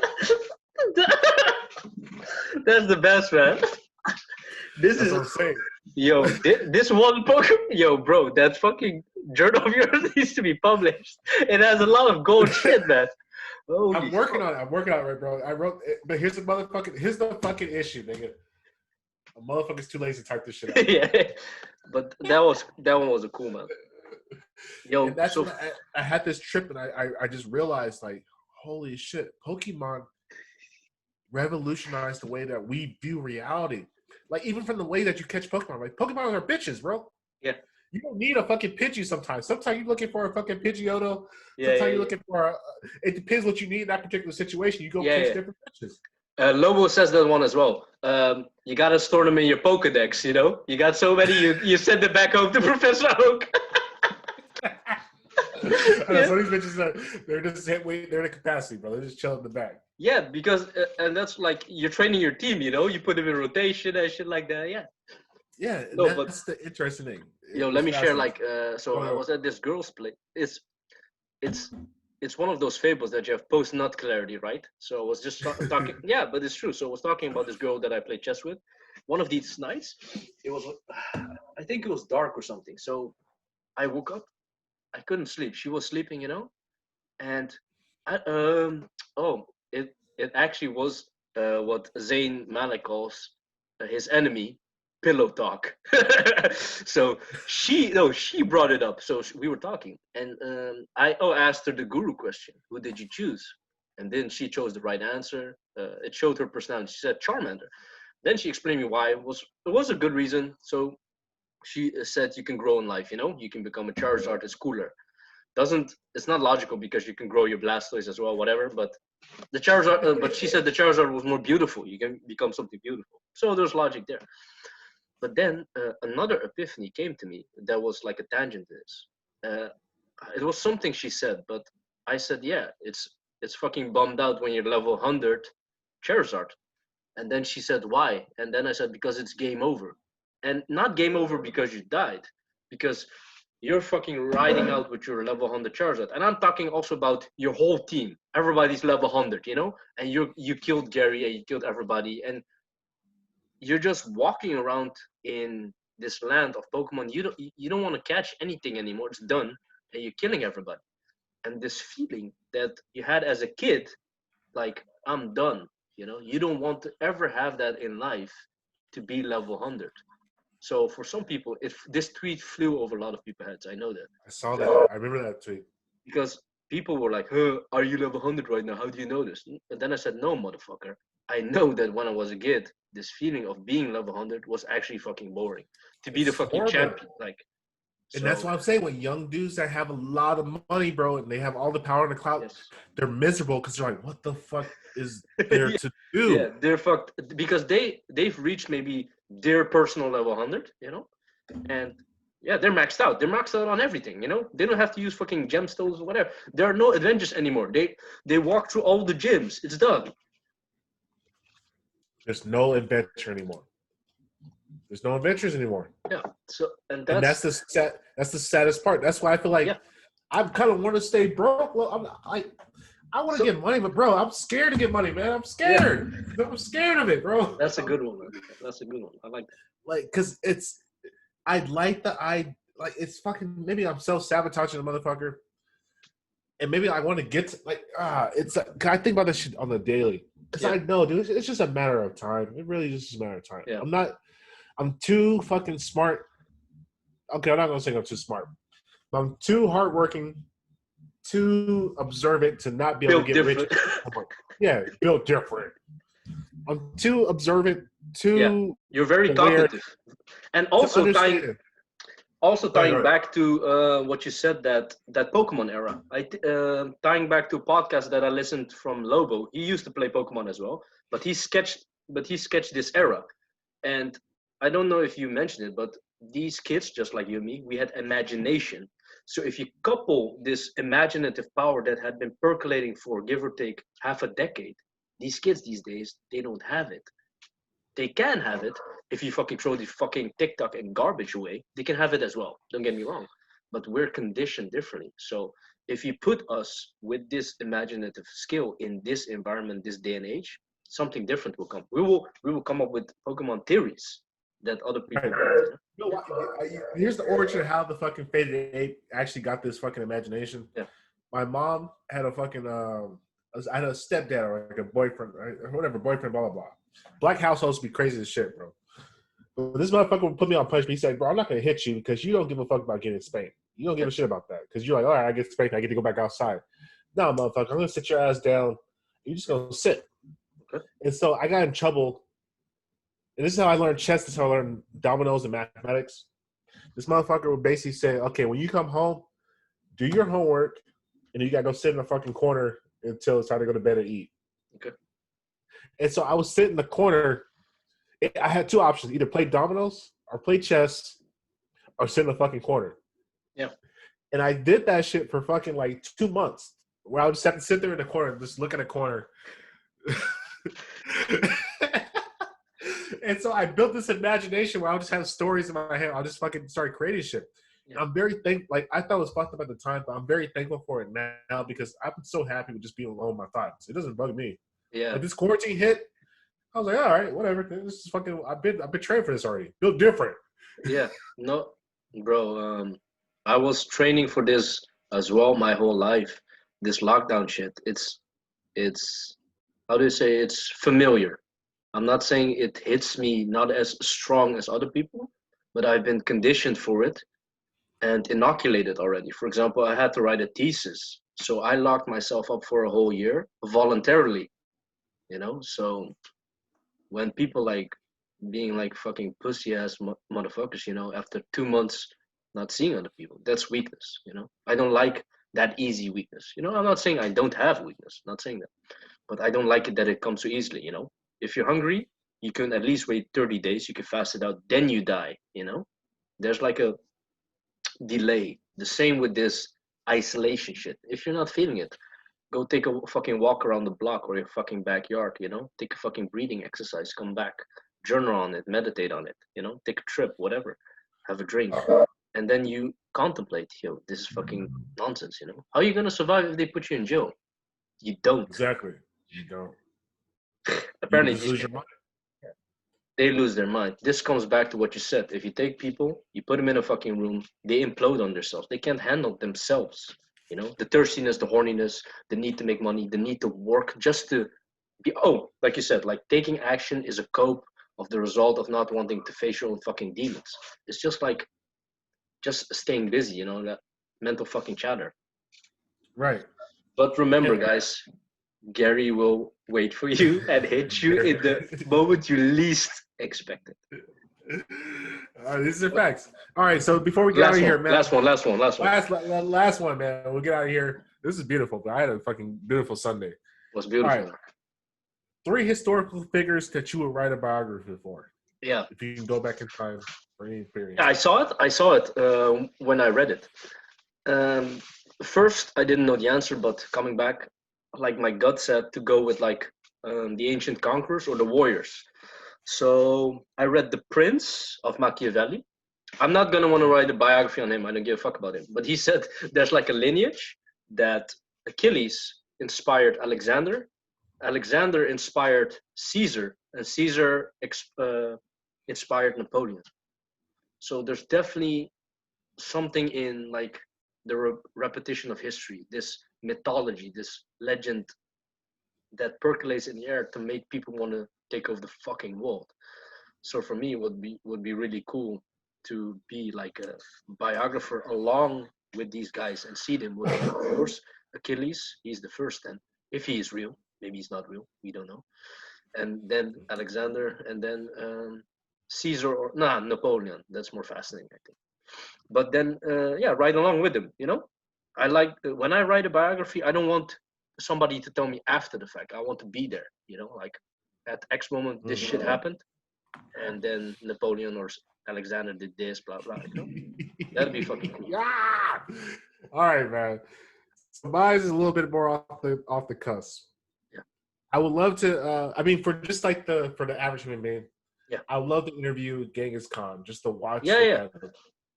That would be a fascinating thing to watch. Crazy. But here are the 2 ones that I'm very, very fascinated in. I would love to see how that played out. I would love to write a biography for the first caveman that invented the wheel. I'd love to know who that motherfucker was. The first caveman? The first caveman who invented the wheel. Oh. Because we don't give enough credit to that. You see, all these humans talk about, I want to leave a legacy, blah, blah, blah, all this bullshit. Yeah. Look, man, can you name the guy who invented the wheel?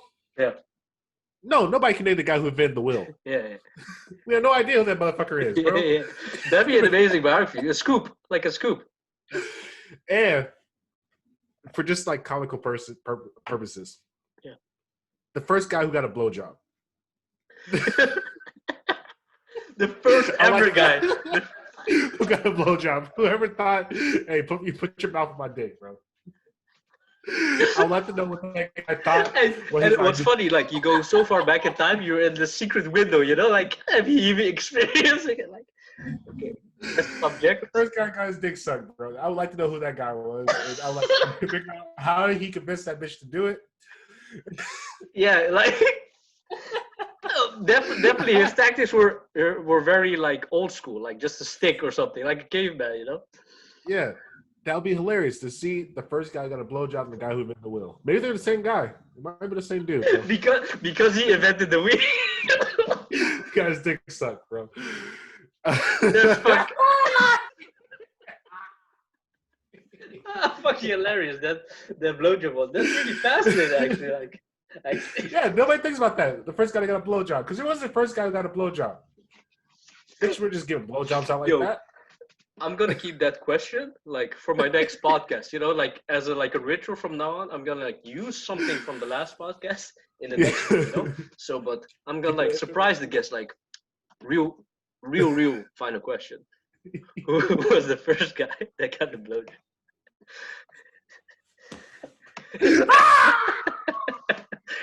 Let's fucking go there. Oh shit, man. The HOOA podcast, man. HOOA! The HOOA podcast. Thank you very much, man.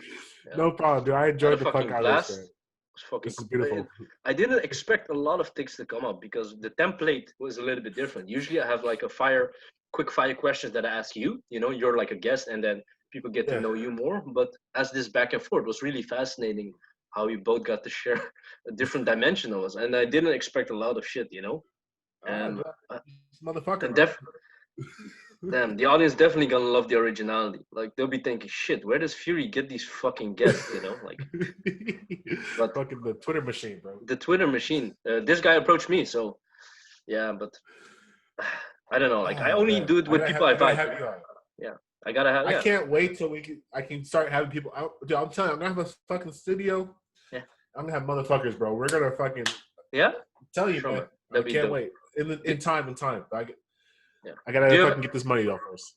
Yeah, for sure, man. Do you have any closing thoughts for the audience? You know, something we talked about, or just something you just want to share? No need to plug, but just something you want to say. No, closing thoughts, man. Psychedelics, bro. Try that shit out. Learn about yourself. Get that awakening. Realize this shit's all a fucking illusion. Yeah. And you'll be much happier because then you realize it doesn't really matter. You're gonna come back alive anyway. So enjoy the fucking life you do. Do the fucking deviant shit that you want to do. Live a fucking purity life. Doesn't matter. Makes no difference in the grand scheme. You'll come back anyway. Yeah. And with that thought, we're closing off. And remember, guys, Gary will be waiting for you. Always. When you least expect it. HOOA. HOOA!